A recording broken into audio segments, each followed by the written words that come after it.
हिजाब में लिपटी एक शख्सियत जज़ब की हालत में बसरा की गलियों में एक हाथ में मशअल और दूसरे हाथ में पानी लिए जा रही थीं। लोगों ने उनसे पूछा कि ये आप क्या करने जा रही हैं? तो आपने जवाब दिया कि मैं इस आग से जन्नत को जलाने और इस पानी से दोज़ख की आग बुझाने जा रही हूँ, ताकि लोग अपने माबूद हकीकी की इबादत जन्नत की लालच या दोज़ख के खौफ से ना करें, बल्कि लोगों की इबादत का मकसद खालिस अल्लाह की मोहब्बत बन जाए। ये हैं कुरूने ऊला की मारूफ सूफी शख्सियत हज़रत राबिआ बसरी रहमतुल्लाहि अलैहा। आपकी विलादत 99 हिजरी बमुताबिक 717 ईस्वी में इराक के शहर बसरा में हुई। राबिआ बसरी रहमतुल्लाहि अलैहा अपने वालिदैन की चौथी बेटी थी, इसलिए आपका नाम राबिआ यानी चौथी रखा गया। आप एक इंतहाई गरीब लेकिन मुअज़्ज़िज़ घराने में पैदा हुई। आपके वालिदैन की गुर्बत का अंदाज़ा इस बात से लगाया जा सकता है कि जिस शब राबिआ बसरी रहमतुल्लाहि अलैहा पैदा हुई, आपके वालिदैन के पास दिया जलाने के लिए तेल था और ना आपको लपेटने के लिए कोई कपड़ा। आपकी वालिदा ने आपके वालिद से दरख्वास्त की कि पड़ोसियों से थोड़ा तेल ही ले आएं ताकि दिया जलाया जा सके। आपके वालिद ने पूरी जिंदगी अपने खाले के हकीकी के अलावा किसी के आगे हाथ ना फैलाया था। चुनाचे काफी देर हमसाए के दरवाजे पर हाथ रखकर फिर वापस आ गए। वापस आए तो बीवी ने पूछा, तेल कहाँ है? राबिया बसरी रहमतुल्लाहि अलैहा के वालिद फरमाने लगे कि दरवाजा बंद था, उन्होंने खोला ही नहीं। आपकी बीवी ने बोला, आपने खटखटाया ही नहीं तो वो कैसे खोलते? आप ये सुनकर रोने लग गए।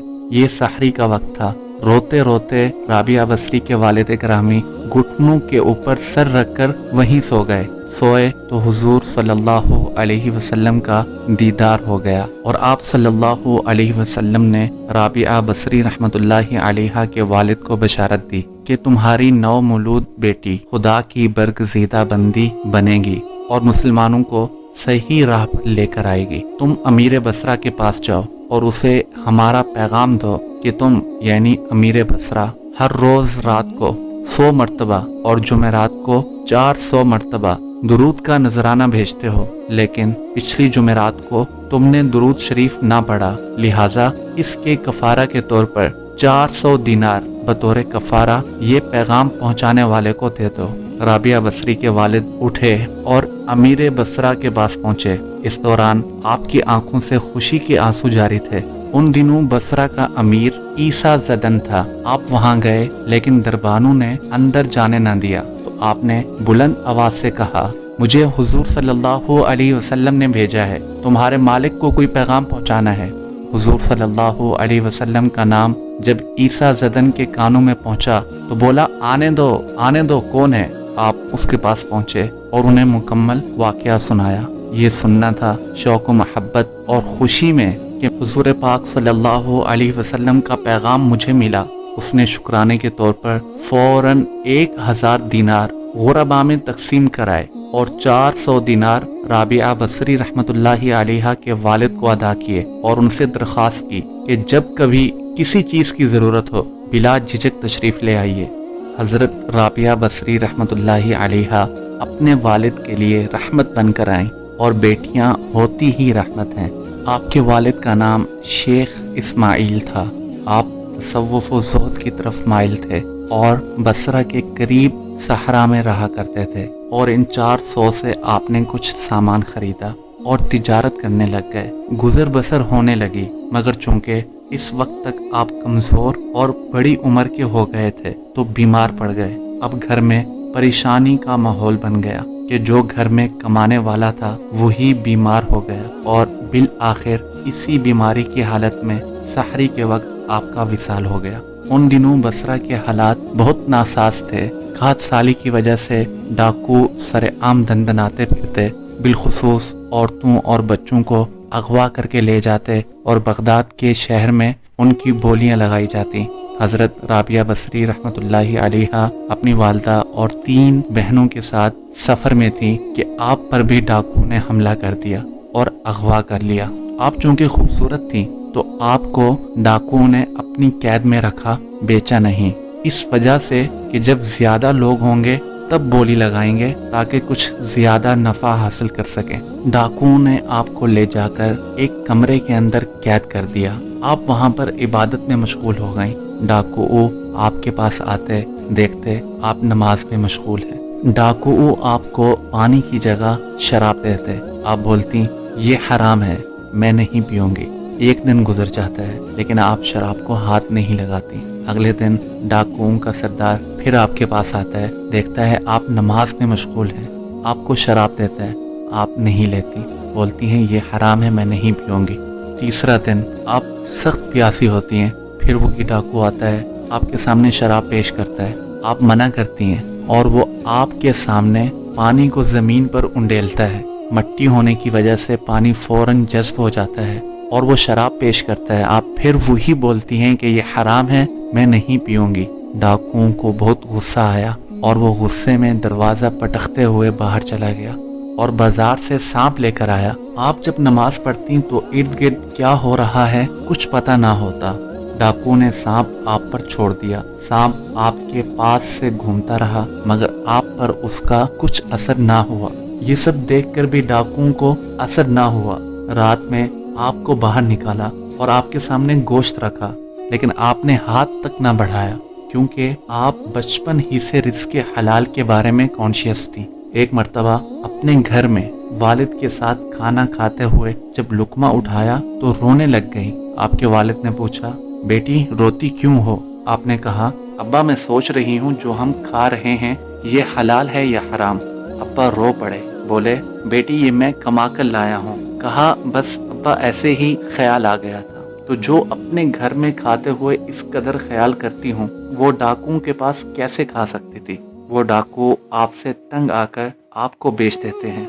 इस बार आपको जो खरीदता है वो बूढ़ा आदमी होता है। इससे आपकी इज्जत को तो कोई खतरा ना था मगर वो शख्स काफी जालिम था। आपसे काम काज करवाता, बोलता जंगल से लकड़ियां काट कर लाओ और उनको बेचो। आप हमेशा चादर अपने ऊपर ओढ़े रखती, लकड़ियां ले जाकर एक कोने में बैठ जाती। कभी तो बिक जाती, कभी ना बिकती। जब ना बिकती तो वो बूढ़ा मालिक आपको मारता। लेकिन इस सब के बावजूद आप रात में अल्लाह सवजल की इबादत करती रहती और बोलती, ऐ अल्लाह मैं कमज़ोर हूँ, मेरा मालिक दिन भर मुझसे काम लेता है, मेरे पास ये थोड़ा सा वक्त जो बचता है मैं थक चुकी होती हूँ, लेकिन फिर भी या अल्लाह मैं तेरी इबादत करती हूँ। मालिक अगर मेरे पास सारा वक्त होता मैं हमा वक्त तेरी याद में और तेरे जिक्र में मशगूल रहती। आपका वहाँ पर यही मामूल था।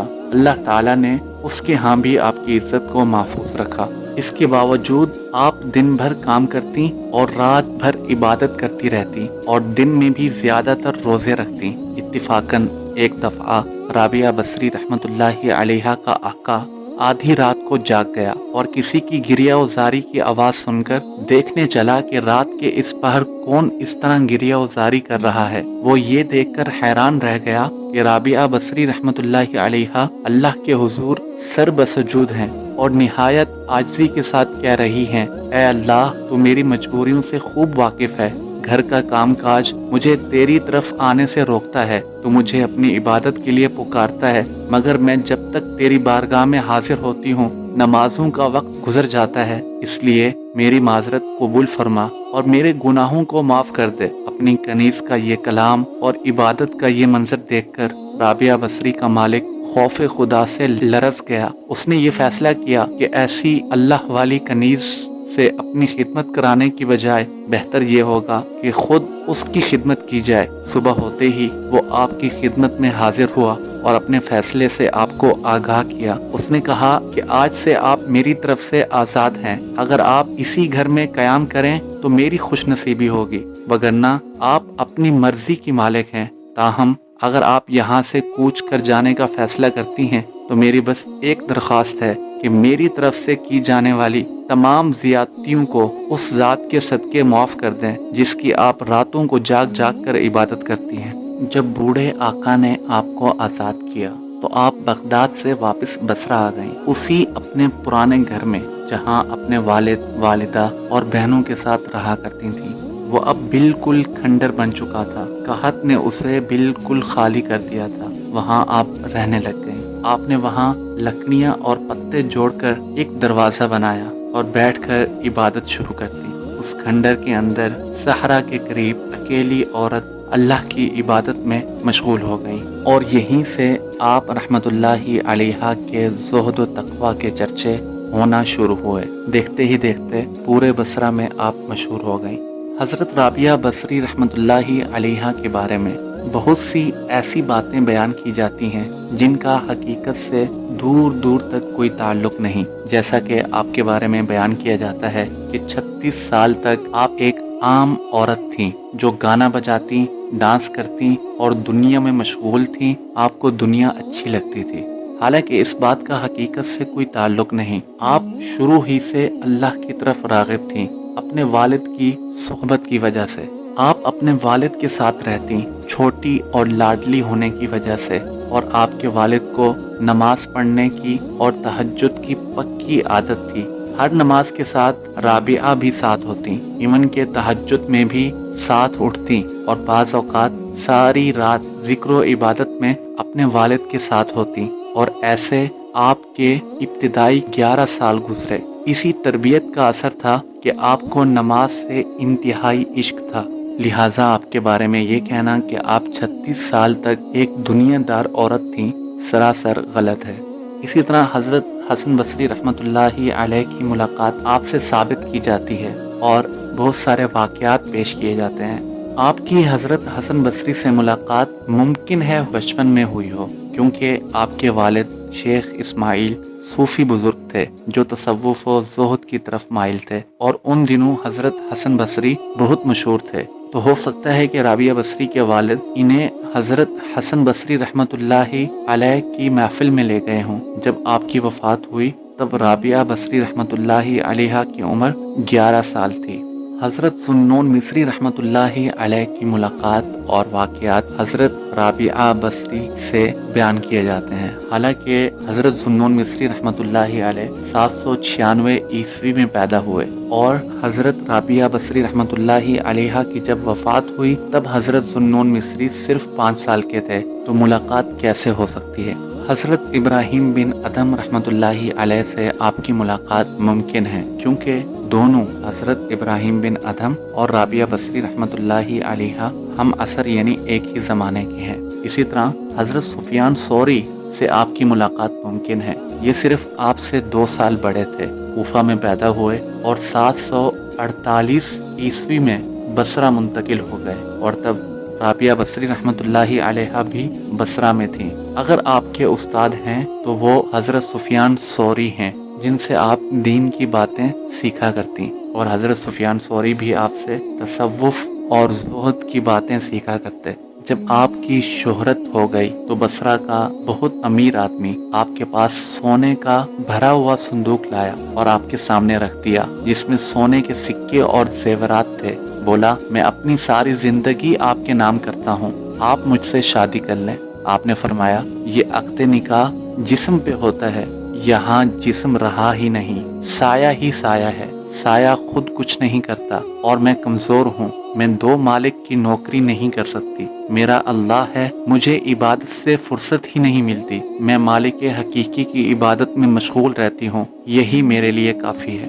آپ نہ صرف تصوف، زہد و تقوی میں ماہر تھیں، بلکہ آپ کی فلسفانہ باتیں بھی الگ معیار کی تھی۔ آپ فرماتی ہیں، تم کہتے ہو کہ عورت ناقص العقل ہے، بات کچھ اور ہے، لیکن تم اس لفظ کا سہارا لیتے ہو، تو بتاؤ کبھی کسی عورت نے خدائی کا دعویٰ کیا ہے؟ یہ تم مردوں میں سے ہی ہیں جنہوں نے خدا ہونے کا دعویٰ کیا ہے۔ مزید فرمایا، عورت نبی بنتی نہیں مگر نبی جنتی ضرور ہیں، تمام انبیاء عورتوں ہی کے بیٹے ہیں۔ یہی وجہ تھی کہ حضرت مولانا جامی رحمت اللہ علیہ فرماتے ہیں، ابدال 40 ارواح ہیں۔ کسی نے کہا، حضور 40 رجال 40 بندے کیوں نہیں کہا؟ فرمانے لگے، ان میں ایک عورت بھی ہیں، رابعہ بصری رحمت اللہ علیہ۔ آپ کی زندگی اسی طرح عبادت اور ریاضت میں گزر رہی تھی کہ آپ اپنی آخری عمر میں بیمار ہو گئیں۔ جب آپ بیمار ہوئیں تو آپ بیت المقدس کی طرف تشریف لے گئیں۔ وہاں جا کر دا ماؤنٹ آف ओलिव में क़याम किया और वहीं पर 185 हिजरी बमुताबिक 801 ईस्वी में आपका विसाल हुआ। आपने 86 साल उम्र पाई। आप बूढ़ी होकर दुनिया से रुखसत हुई। अल्लाह अज़्ज़ व जल की आप पर रहमत हो और आपके सदके हमारी भी बख्शिश व मग़फ़िरत हो। आमीन बिजाह नबी सल्लल्लाहु अलैहि वसल्लम।